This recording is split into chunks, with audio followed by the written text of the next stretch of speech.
Thank you so much for joining us today for our very first ever live broadcast here on Facebook. I am Melissa. I am the live Raptor program manager here for the Draper Museum Raptor Experience, which is located at the Buffalo Bill Center of the West in beautiful Cody, Wyoming. And today we're doing a really special broadcast for you, and we're going to be talking all about migration. And because we do want this to be interactive, we're hoping that you'll send us some comments or ask us some questions as we go through the program. And we're going to try to answer all of those for you at the end of the program. And if for some reason we don't get to your question, we will be checking in on this afterwards and we'll answer them in the comments after the program is over. So let's go ahead and get started with all of the really fun stuff, because this is the time of year to talk about migration and why do animals migrate. And what's interesting is that most people grow up learning and thinking that migration is simply to move out of bad weather. And I think that's probably because most of us feel that way. We know people that move south during the winter because they want to get away from colder temperatures, and then they come back up north in the summer when it warms up. But with animals, really what they're looking for is resources. They need enough resources to be able to survive all year long, and sometimes that means they have to move to find those resources. And the most important resources for animals, whether those are birds, which we all think about migrating, or insects like butterflies that have huge migrations, or if we're talking about mammals like pronghorn or elk, they're moving for two main reasons. Number one, food. A lot of these animals have food that migrates or disappears in the winter, so they have to move to follow those. And then the other reason is to maintain or to get breeding territories. And if you've moved south for the winter, you need to get back up north in order to find or maintain your breeding territory. So those are the main reasons that animals are going to be doing those big migrations. But it's not just big migrations. So when we think of migrations, we think of animals moving really long distances. But there are actually several different kinds of migration. There's short distance migrants. They may only change in elevation, but they do have distinctive wintering and breeding grounds. There are medium distance migrations. There are long distance migrations. There are some animals that don't migrate at all. They're permanent residents year-round in their habitats. And there are animals that we call partial migrants. And what that means is that some of the animals in that species migrate and some don't. So we're going to talk about an animal here in a minute that has a huge migration, but it's not common among all of his group of animals. Now, when we start talking about birds in particular, because that's what we're here to talk about today, birds can have different types of wings to help them migrate. And that's one of the things that we wanted to share with everyone today. So, real quick lesson on wing shapes. And we're going to use our fantastic silhouettes that our carpenter Dave made for us.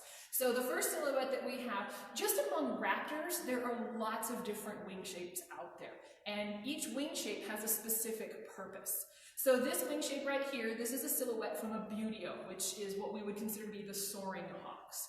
And when you look at this, you're looking at a long wing. They're kind of wide across, they have short tails, and most importantly, when you look at the tips of those wings, look at those fingers spread out.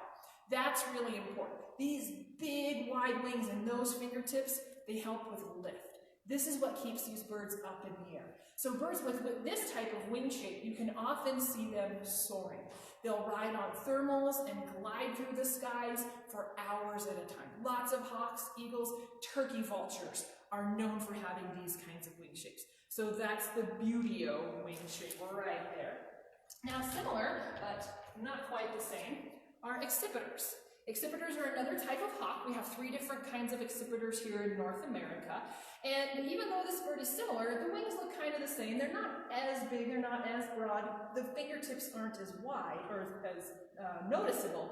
But what's really different is the tail. Look at how long that tail is. Wings are shorter, tail is longer, because these are forest hawks. So most of the time, these birds are going to use speed and incredible agility to dodge in and out of trees and to be able to kind of surprise attack their prey. And if I can remember, please remind me if I don't, I'm going to put a link in the comments about an amazing video where you can watch a northern goshawk, which is a type of accipiter. This bird like flies through tunnels which is incredible to see how they can use these wings to their advantage. So that's a totally different style right there.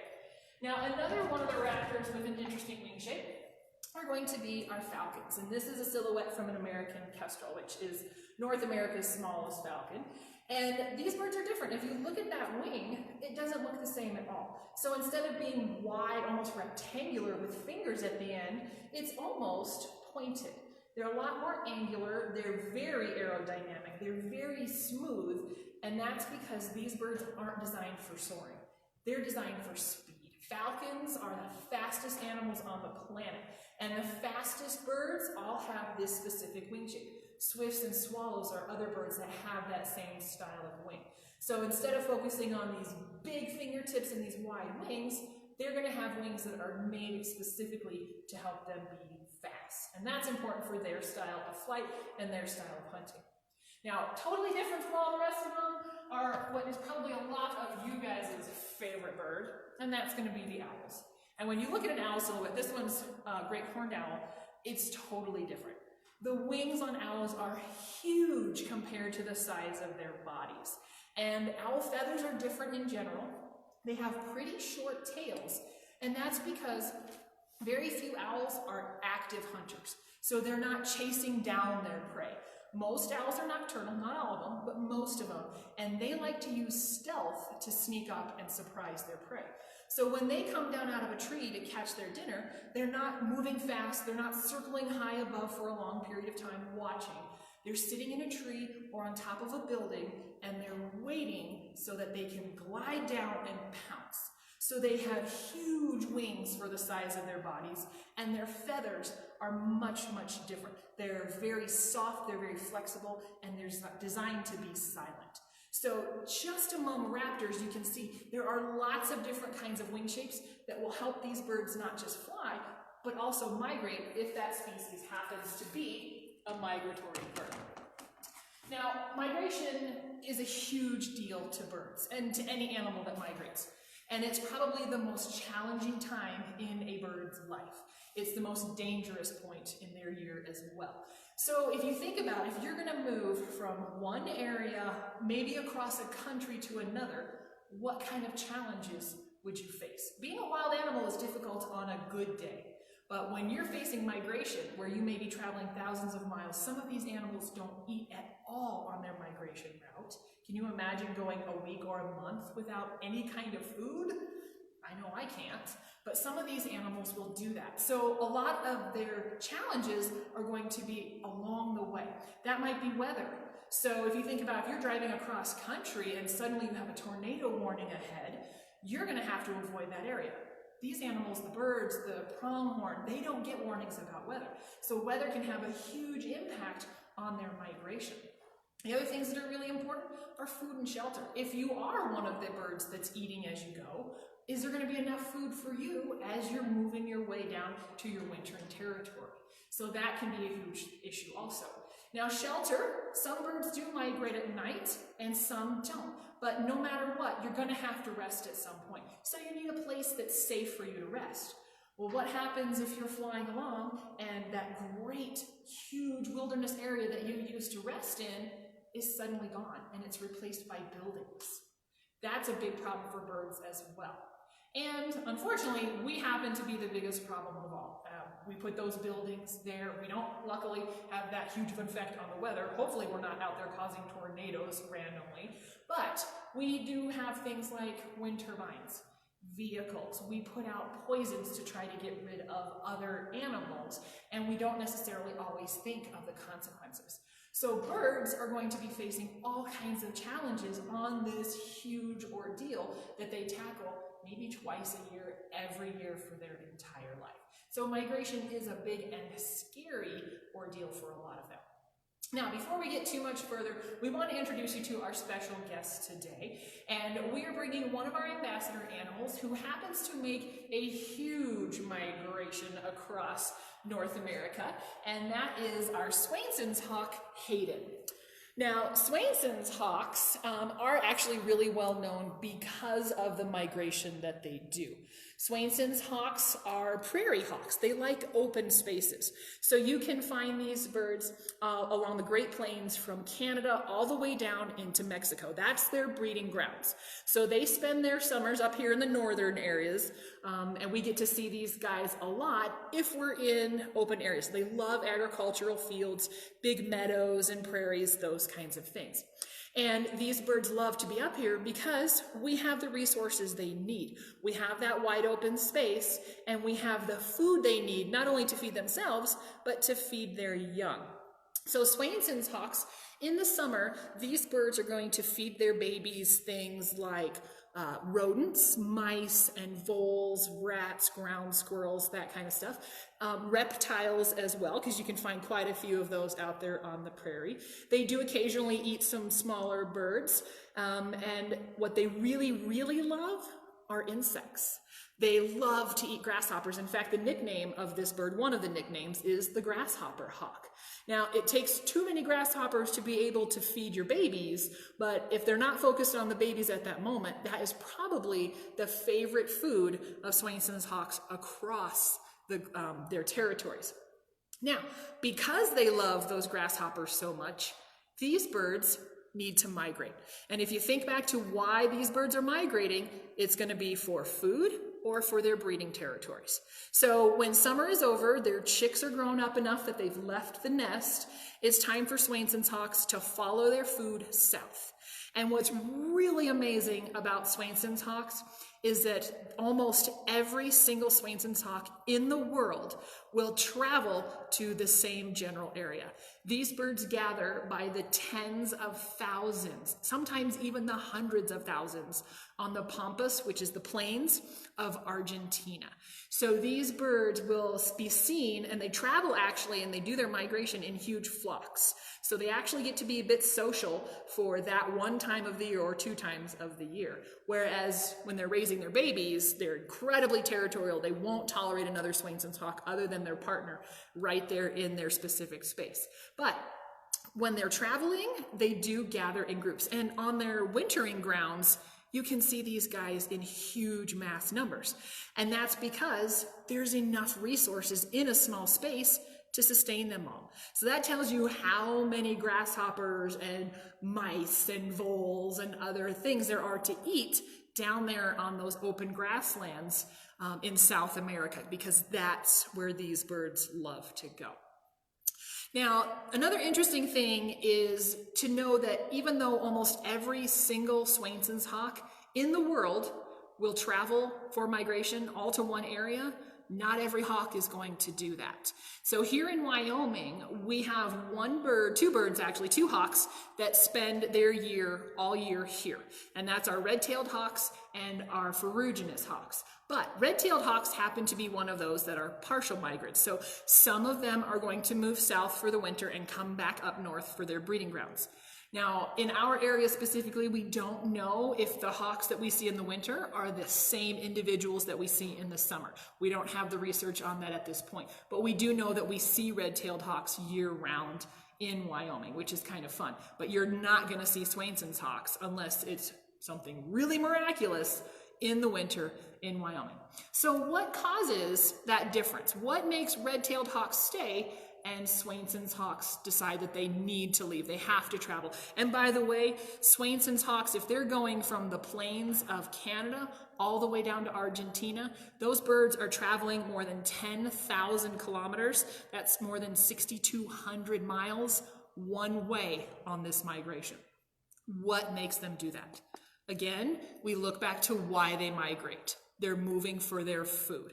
So even though these birds in the summer are catching things that you will find in the winter here in Wyoming, it does get a lot harder. We get a lot of snow, we get a lot of cold. It's going to take a lot more of those rodents to be able to survive in the winter.